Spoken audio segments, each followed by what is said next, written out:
Hello everyone, thanks for watching my channel, stopping by. Anyways, if this is your first time here, you're welcome here. Let's just get right into it.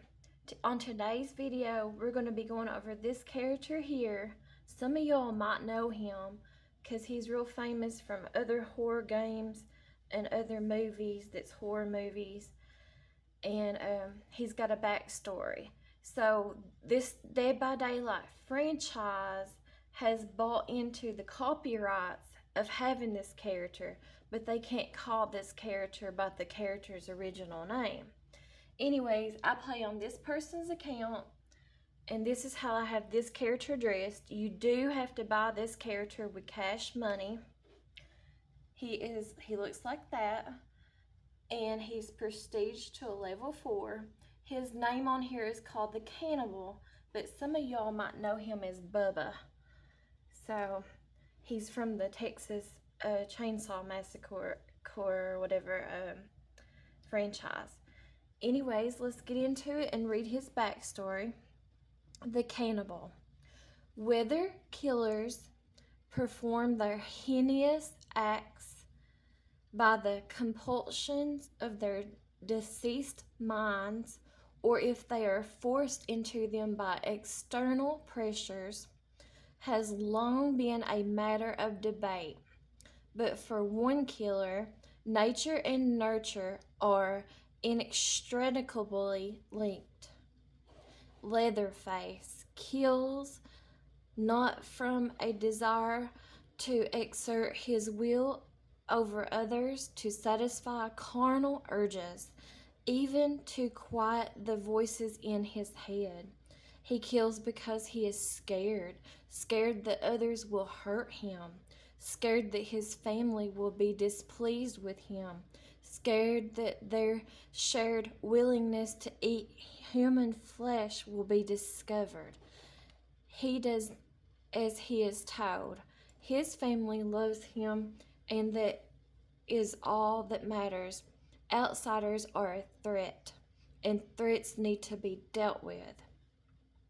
Like those kids that came into the house uninvited, walked in like they owned the place, looked around the house trying to find out his family's secrets, no doubt, but Leatherface dealt with them, protected his family just as he'd been taught. He is not just a protector, has many rows, and each row has his own face.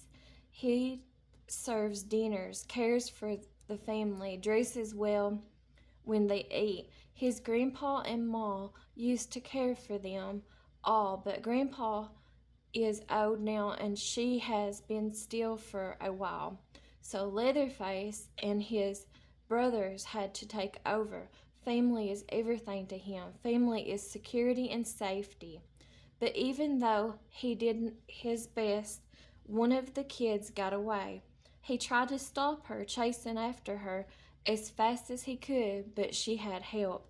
Another outsider driving a truck. The evil trucker killed his brother, ran him over like he was a possum.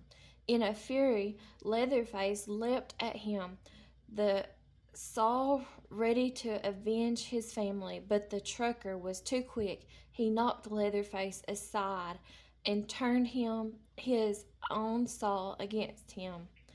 As he watched the outsiders driving away, the rage, grief, and pain combined with the worry about what had happened to his family member now. They were surely return with the police, and the police would take his brothers, his grandpa, without them. What would he do? Without their commands, he would wither and die. As his world collapsed, Leatherface spun in circles, swinging the saw around, trying to fight off the myriad eternal threats that surrounded him. Then another feeling overtook him. It came from outside his vision, crawling over his skin with a cold dread. He realized that no matter what outsiders could do to him, there was something worse, something bigger that lived in the shadows. He was filled with terror, unlike any he had ever felt before. But it was almost comforting, like the fear he'd felt with his family, the fear of disappointing them. He was brought to a place that was familiar but unknowable, and he instinctively knew what he had to do. He couldn't fail it. The way he had his family, outsiders would come, but he would use his skills to overcome any threats there would be screaming, but he could make the world quiet again until the only sound remaining was the blessed howl of the saw.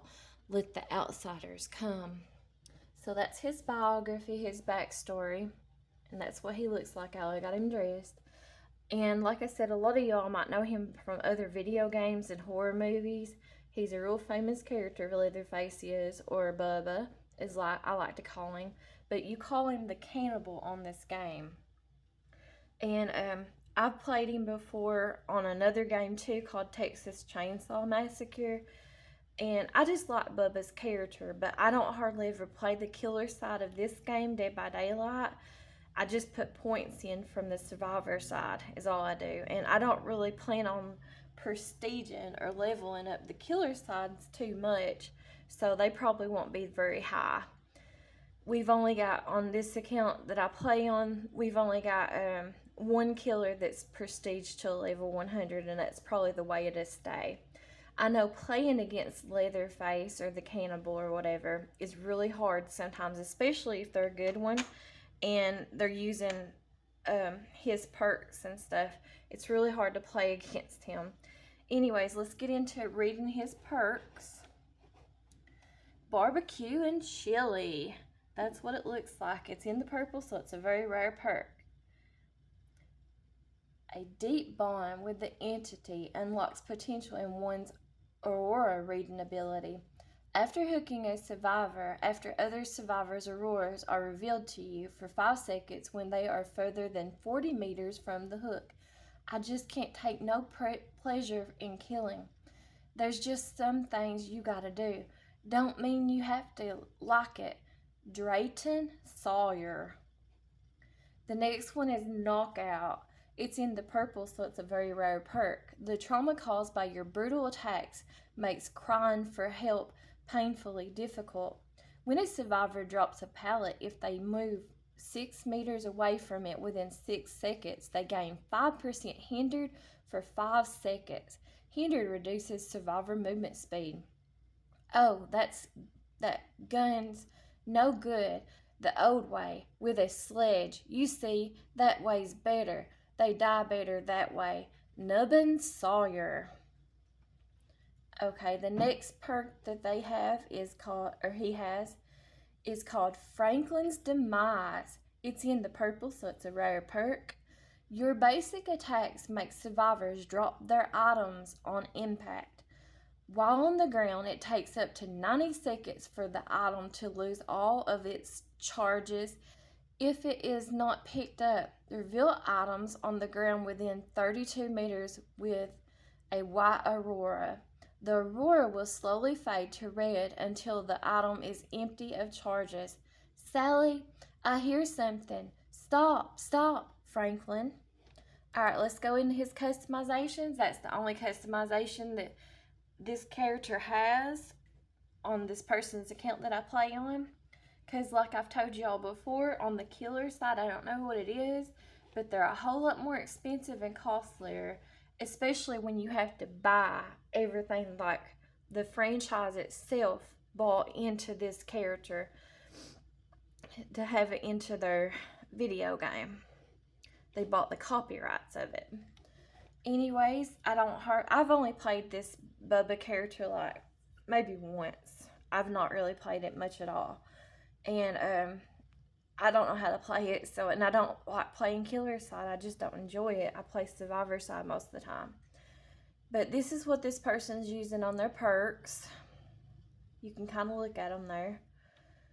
And the only time that this person uses this account on Dead by Daylight is when they're streaming, so they haven't streamed it in forever. That's what their blood web looks like.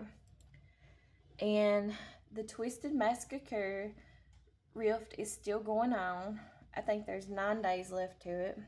Anyways, that's an introduction there to the cannibal, or Leatherface, or Bubba, whatever you want to call him. I like to call him Bubba though. That's what I know him as. And like I said, playing against him and stuff can be really hard in the game and stuff. But anyways, thanks for watching, and I'll talk to you guys later. Thank you. Bye-bye.